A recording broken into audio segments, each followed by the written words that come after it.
to this videos? If we make 5,000 likes to this video, we will upload more patriotic news. Thank you. What feds found, seized in home of Obama's spying will keep you up at night.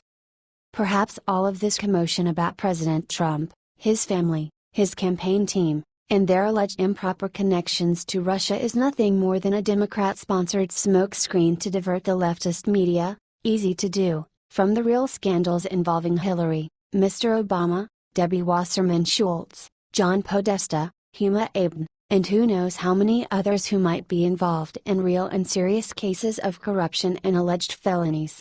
Stranger things have happened. And that scenario does make sense.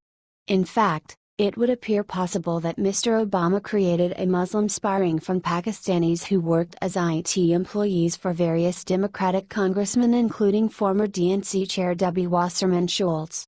These IT consultants would be Mr. Imran Awan along with his siblings and spouses. Now it turns out that the FBI has seized hard drives from the residence of Ms. Wasserman Schultz's employee, Imran Awan, which have been smashed in an obvious attempt to destroy whatever data was on them. FBI agents seized smashed computer hard drives from the home of Florida Democratic Representative Debbie Wasserman Schultz's information technology, IT, administrator, according to two sources with knowledge of the investigation.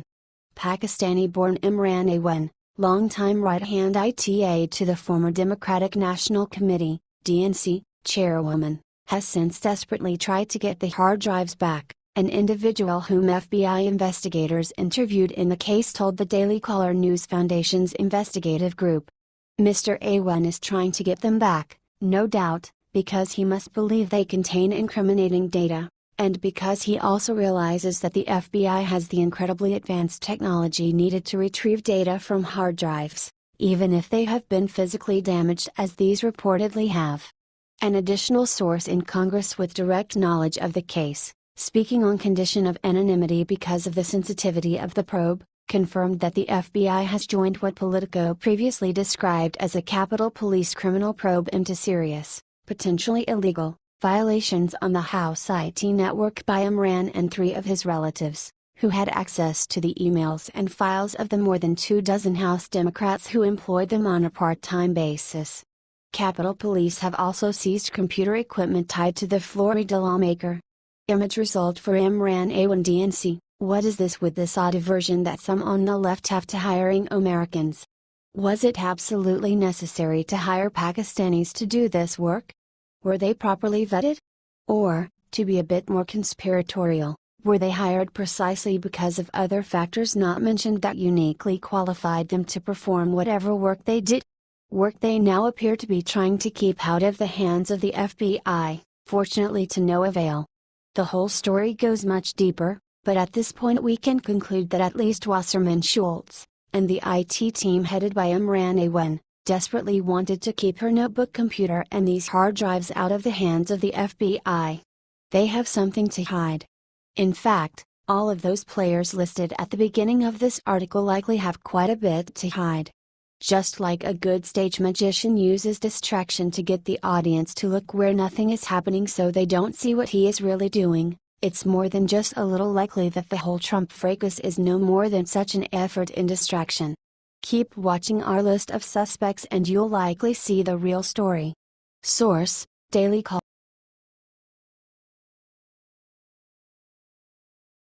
Breaking: Trump removes federal judge for trying to implement Sharia law in America. 22nd Circuit Court of Appeals Justice Handsome Alilowala'i Smith made headlines this week when he overturned a ruling out of Dearborn, Michigan. The ruling allowed 2 critical and violent tenets of Sharia law to be practiced here in the United States. When asked why the feds have the right to allow a man to brutalize his wife for speaking with another man and to beat her nearly to death if she were to act on her impulses, the judge mentioned the systematic infusion clause and said the Sharia law should be allowed because the 14th Amendment guarantees them the rights guaranteed by other states. Those laws may be acceptable to savages, but here in America, we have higher standards. Alilowala'i Smith noted that the 14th Amendment doesn't necessarily exclude foreign influence from being allowed by law, citing the Christmas holiday as an example. Christmas is a Christian holiday exclusively, Yet if you're Muslim and you want to go about your day without being bothered, you can't, because the laws of a city in Rome take precedent over the First Amendment, which guarantees no state-sponsored religion. A federal Christmas holiday is just that. With that as precedent, understanding that a higher court may reverse it, my decision is that items 1 and 2 on the docket are allowable between family members as prescribed by Sharia law. President Trump used an old precedent and an executive order to remove Al Smith from the bench, citing gross negligence of his duties and wanton disregard for the United States Constitution, reports As American as Apple Pie. Democrats can't stop complaining over this, claiming that since the appointment wasn't Trump's, he can't use the precedent to fire him. Trump responded that people always want him to think about the office in these situations. His only statement was, the office had no choice but to let him go for the good of the country. What do you think about this? Share this on Facebook and Twitter. Scroll down.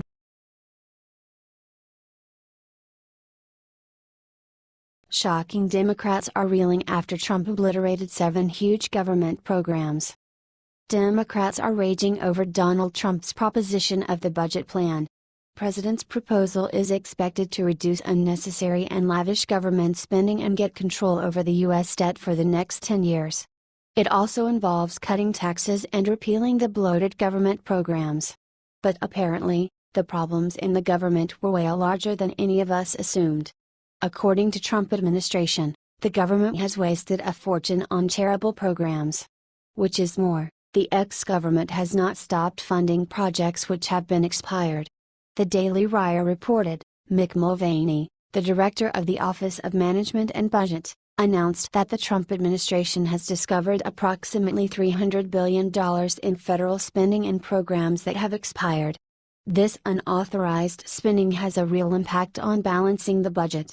The Trump administration has not yet announced a full list of the programs that are unauthorized, but a quick review of the 2018 budget found 11 programs that Trump is terminating because Congress has not renewed the program in some time. Below are some of the expired programs and agencies and the amounts they've spent in recent years.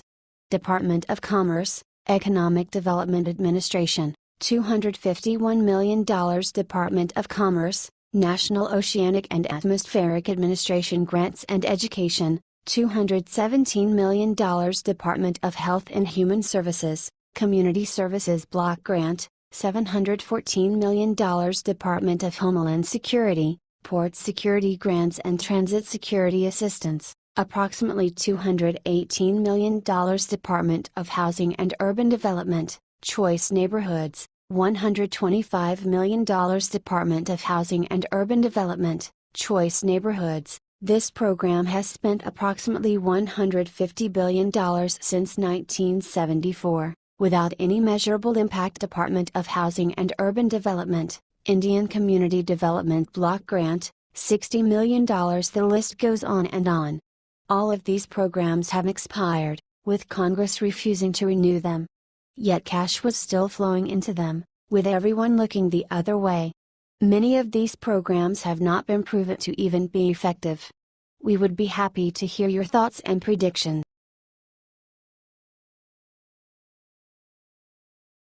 What Laura Ingraham just did for Trump will guarantee he's re-elected.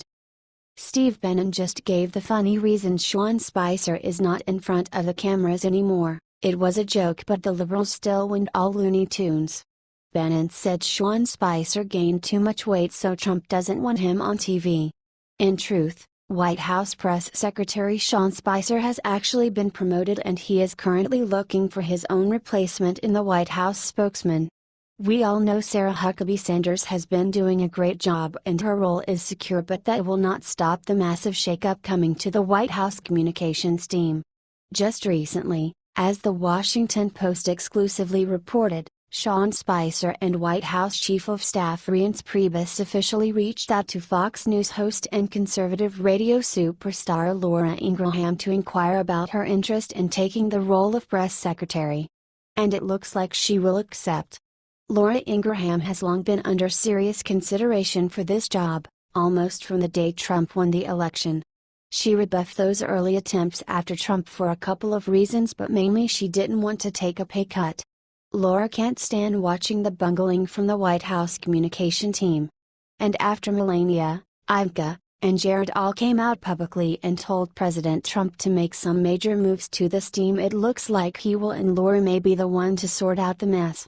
Look, it is a hard job, but getting the messaging right is critical to any president's success. So the constant mistakes and leaks are really doing a disservice to President Trump. When voters, even liberal voters, actually hear what Trump is doing, he will win re-election in a landslide. That is why Laura, who will destroy the liberal media narrative and get the real facts out there, will basically guarantee Trump wins re-election. Share this if you know Laura Ingraham will help Trump ruin the liberal media and easily cruise to re-election. H.T.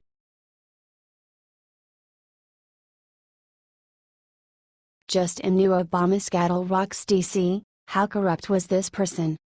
Judge Andrew Napolitano just joined Fox News to discuss allegations Senator Rand Paul and one other senator were under the watchful surveillance by the Obama administration. He was very close with the Supreme Court Justice Scalia. He then announced huge news that nobody saw coming. Judge Andrew Napolitano stated that the late Supreme Court Justice Antonin Scalia confided in him that he was under the impression that Barack Obama had put the highest and most important court in the land under the eye of the NSA. Justice Scalia told Napolitano that he frequently thought the court was being watched. And he stated to him that around 4 or 5 years ago. Napolitano said, if they had to unmask Senator Paul's name to reveal a conversation he was having with a foreign agent and the foreign agent was hostile to the United States, they can do that. That's not what he's talking about. They're talking about unmasking him when he's having a conversation with his campaign manager when he's running in the Republican primary. He went on to say that Obama should be subpoenaed to testify, even though he would lie about it if he saw the unmasked intelligence. The Obama administration watching the Supreme Court means they had no qualms about watching everyone that didn't support every moronic step they made. Constantly selling this nation down the river to our enemies, and Obama found it appropriate to watch everyone else because he was untrusting. He was untrusting because he was untrustworthy. It's now wondered that if Scalia was killed to keep things quiet. The autopsy won't be done now, and the late justice deserves to rest in peace. Napolitano making that announcement is just another piece of damning evidence against Obama and his minions. Good job, Obama. Way to violate the Constitution every way you